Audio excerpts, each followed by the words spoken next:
Panjang setiap dalang, setiap seniman dalang ini punya ciri khas masing-masing sesuai dengan kelebihan ke konco-konco pengerawit dan paranggono. Jadi kita sing nari orang mau wanton joget, jadi ngerti wirogo, wiromo, kelawan wiroso ki mudeng. Sopo sing nari sing cacai ono loro. Ki mau asmane Mbak Ovalija Herlis Nata saka Sidoarjo sing sebelah kanan. Ewadesi sebelah kiri soko Bluro Mbak Maya Andarsari. Ini semuanya lulusan seni tari Institut Seni Indonesia ing Surakarta. Wow, banyak kok tariane ora ngawur ning tariane ana rasane wirogo wirama wirasa. Iya lho. Oleh sekolah wae 7 tahun kok lho. Oh iya. Ya gulang babagan tari-tarian mulo. Iki mau tak aturke pamerke luwih dhisik jogetane waranggono Dwijalaras Indonesia untuk menarik perhatian para pamirsa sing mapan oleh ngadisangan. Oh, ngono ya. Jadi saya keseluruhan ini mendukung, sing nari ya mendukung, pengerawite ya mendukung. Ki nek klub dadi siji ya disamang penak dirasake ya eneng rasane. Bener pengendikane Pak Pranoto Adicara. Wis ngerti lagu lelagiane kanca-kanca Dwijalaras Indonesia rombongane awake dhewe. Oh, ngono ya. Sidene ya nonton ya. Ya gone utawa cara Ponorogo ki panjang. Panjake sawangen ora enek sing tuwek sitok-sitok kabeh jenom. Rahasiane apa kaya gone jenom anggere arep tuwek sithik tak pateni lho. Hai wis jenenge artis ora terus yang kedua iki mau sawise waranggono lenggah gone jejogetan yang mungkin lagu sing bernapaskan religi utawa agamis. Hasbunallah wa ni'mal wakil, ni'mal maula wa ni'mal nasir. Oh, ing antarané budaya karo agama ini sudah menjadi jiwa para warga masyarakat oleh ngadisanan sambit ing kutha Riok Ponorogo. Oh, berbudaya juga ning agamane tidak ditinggalkan. Yo sing dadi jiwane para warga masyarakat oleh ngadisanan. Yo ulah bicara bersih desa sing kaya ngene iki digelar wayangane 2 tahun sekali, sing setahun nggo pengajian, sing setahun nggo wayangan. Oh, heeh. Jane nek dipikir nek wayangan iki 2 tahun pisan ya kesuwen. Oh, nek kabeh mau nuruti kentek sediane para warga masyarakat, agamane ya kecekel, budayane ya tidak ditinggalkan. Yo hebatnya masyarakat oleh ngadisanan sing sudah tertata, mengerti, paham terhadap budaya dan agama. Mula tepuk tangan buat warga ngadisanan yang hebat. Kaya ngono yo yo. Yo. Jane nek dipikir 2 tahun pisan iki kesuwen, nek iso ki setahun ping 4 atau ping 5 ngono ya. Oh, sing bayar dimasake masyarakate sing urunan. Kaya ngene waton ditindakne secara rutin 2 tahun pisan sing setahun nggo pengajian luar biasa. Luar biasa ya nok yo. Ini membuktikan bahwasanya kiai ono ing ngadisanan wis aturke ono ngarep, budayane ya digeluti, agamane ibadah ya tidak ditinggalkan. Kula sawangen bapak-bapak sing nganggo-nganggoke mending nganggo songkok utawa nganggo kopiah, ibu-ibu mending nganggo jilbab. Mukena ya. Iki bukti bahwasanya warga masyarakat ono ngadisanan kuwi agamane kuat, agamane kental. Nek kowe ora percaya nek warga ana ing Adisanan iki agamane kuat ibadahe rasa kowe jam 3 sore lu dolan nang Adisanan masjid langgar adzan Allahu Akbar Allahu Akbar wong Adisanan iki langsung grutuk-grutuk nang sawah lho basa nang sawah lho nang sawah iki ngampiri kancane Kang Pakde Pak Le Lerense, kalau ditimbali karo Gusti Allah, akan wis mumandang. Ayo salat sik nyambut gawe ya oleh. Nek lek adan mumandang macule diselehni, arite diselehke, ayo bareng-bareng ibadah ngampiri kancane sing ning sawah, salat berjamaah ning masjid ning langgar, baru balik ning sawah meneh. Lah ini yang dinamakan seimbang kewabalan. Para warga kene ngerti bahwasanya he menungso kowe nyambut gawe kanthi sregep kaya dene uripmu bakal 100 taun meneh. Ning kowe ibadah kanthi kusuk kaya dene kowe sesuk arep mati utawa ditimbali karo sing gawe urip. Ini namanya kan kehidupan yang balance utawa seimbang. Oh, ngono. Luar biasa ya, luar biasa. Aku kangen banget karo Ngadisanan. Oh, Ngadisanan iki ya. Gawe Pak Lurah. Ya, Pak Lurah.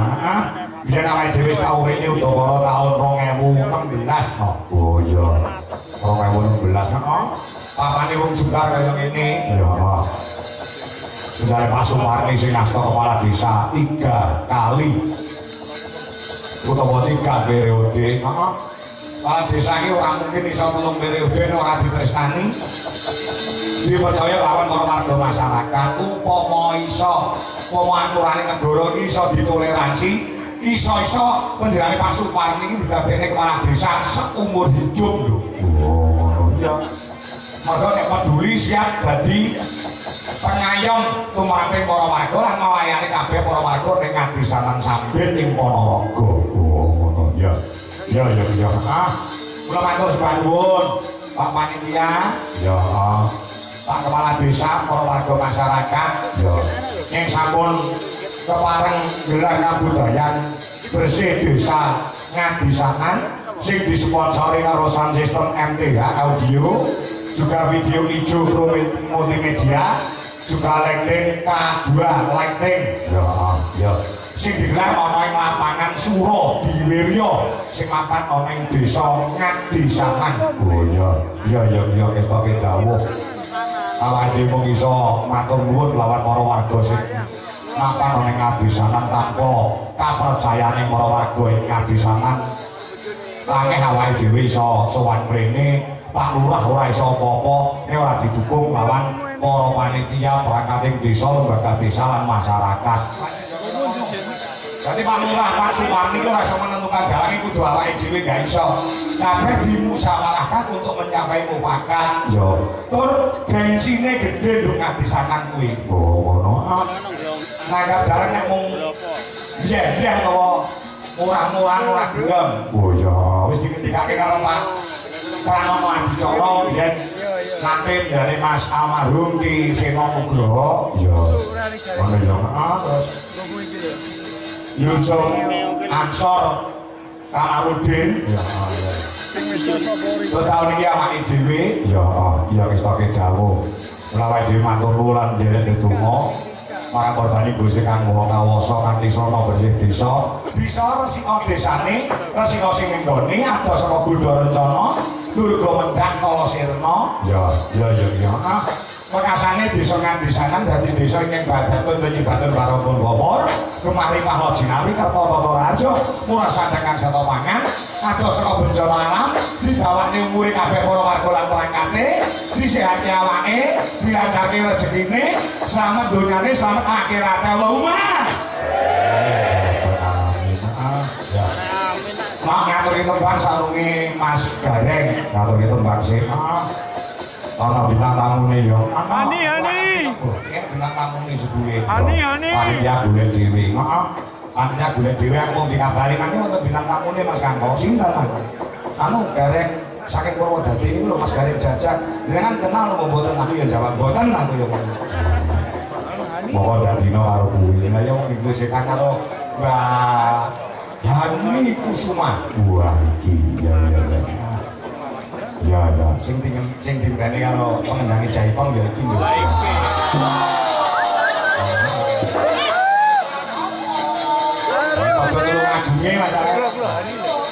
Kusuma ya Ani Kusuma iso bintang tamu di RI.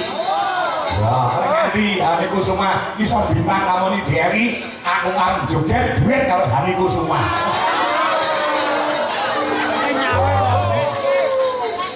Rasane ngono, rasane ngono. Wah, anu Mas Kakon. Ani Kusuma ayo men yo. Ana sing ngene minta Dasono.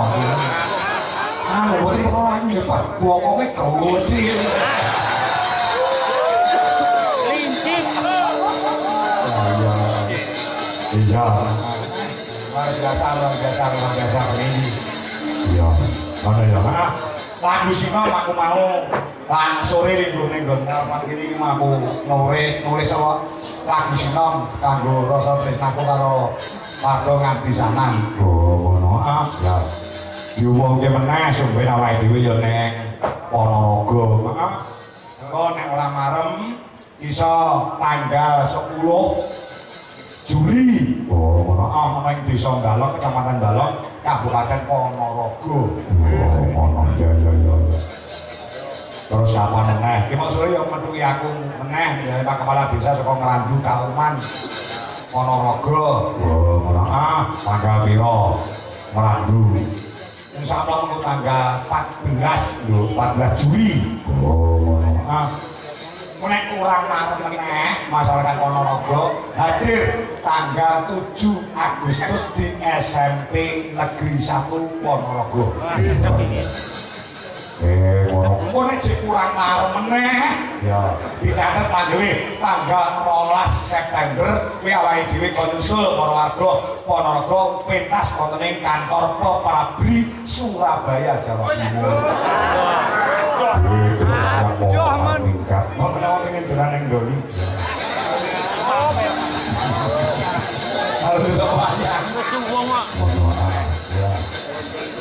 Ya Mas, bersih desa Ngandisanan. Ya. Sing suarane lantang sapa? Ngira swara telu iki anu Pak. Suarane banter kabeh ya si Joko kabeh. Heeh. Si Joko kabeh lho Han ya gone Pak Kampohan.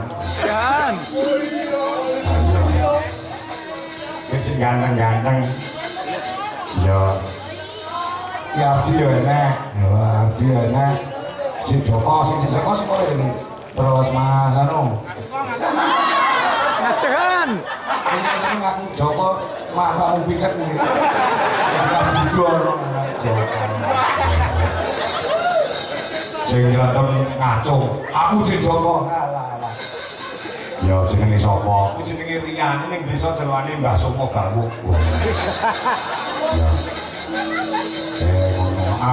Ono Mas sapa jenenge? Kasih dari ono sing ngetruk kuwi ya si Joko. Ya. Ucel. Oh, Ucel ya si Joko sing rambute gondrong kuwi. Ora tau laut. Ya, bersih desa Ngandisanan. Ya. Monggo salah tunggal. Ya. Kowe sing suwane berangkat seko kabeh-kabeh kok. Iya. Rombongane dhewe rene sing elek nduk. Ya. Nyambut gawene apik ya mung kok. Kok iki elek-elek. Soale kadung mendem kowe. Aku wis ora diwandal wis ora. Ya. Kare Mas Wisnu ya kena, Uguh ya kena, Mas Retno Wibowo ya kena. Rasa tresna tariasi awake dhewe tumpah warga Ngandisanan nganggo sora tembang secara mendadak tak gawe ning panggung mbok apik mbok elek. Lagune aku duweni rasa tresna kawon warga Ngandisanan tanpa mbok kangen yo. Ya Mas. Bersih desa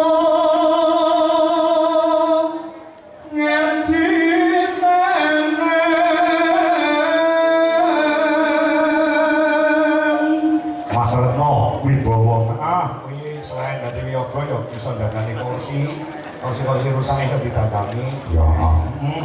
Keluarga sing arep pegatan yo iso di. Ya. Kecamatan Sampe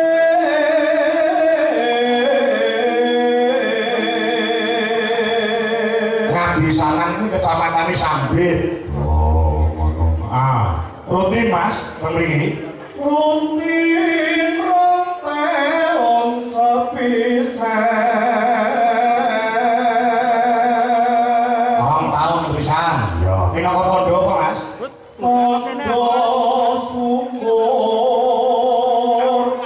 marang Gusti.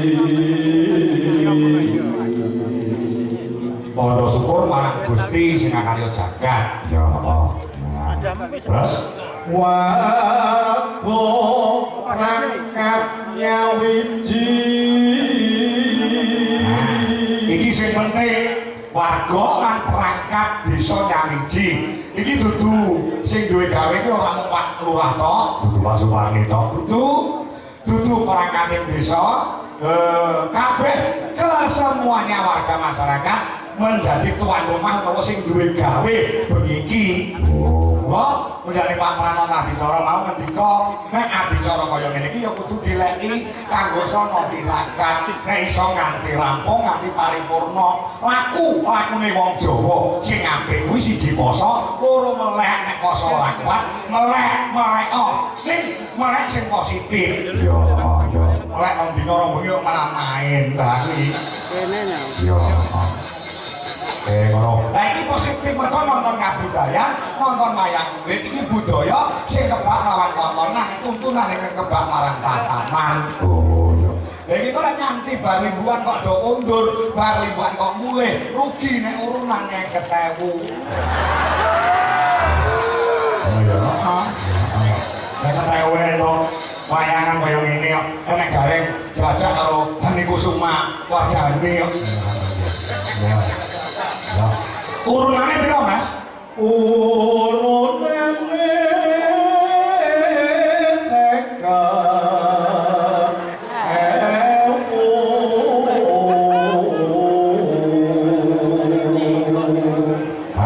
Cetok urunane 50.000. Nek gelem urunan sono ikhlas lahir batin nggo nyodakoi desane nyodakoi bumi ana ing adisanan bakale piye Mas? Tambah berkah barokah. Kiko bakal tambah rezeki ini ya barokah uripe. Oh, ngono ya. Iya. Ngono. Konsep sedekah ki ora roboh bakal koko ora rubuh bakal kukuh. Oh, ngono. Ah, ya. Lurahe Mas Bowo. Lurahe Bapak Suparni. Lurahe Pak Suparni. Oh, ngono ya. Iya. Pak Lurahe barang mlebu ana tembang ngomongi kok. Iya ora dalam cerdas ra iso lho. 5 menit lho gawe tembang iki mau dadi. Ya, terus donga sing kan dhewe apa Mas tembang iki mau? Mugi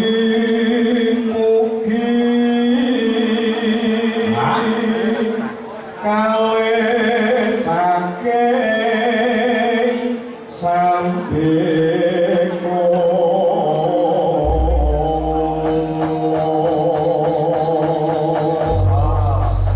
mugi-mugi kalih saking sambikala sawise nganake bersih desa iki sambikala ilang saka ing warga masyarakat lan perangkat desa nang adisanan mung karek ayem tentrem sejahtera ya uripe wekasane ora kurang sandang panganan makanipun amin ya ki ana ndandute yo ndandute latiane kapan mau tekan kene yogane jam 7:30 ora nganggo latihan pokoke didadak yoga ki nek lulusan isi kuwi tanpa latihan kudu iso sinden ya ngono tanpa latihan kudu iso rasan derjet Manda rasan derjet sama bar seminar ndek kok derjet seminar ngomong-ngomongan ini kok dadi derjet ya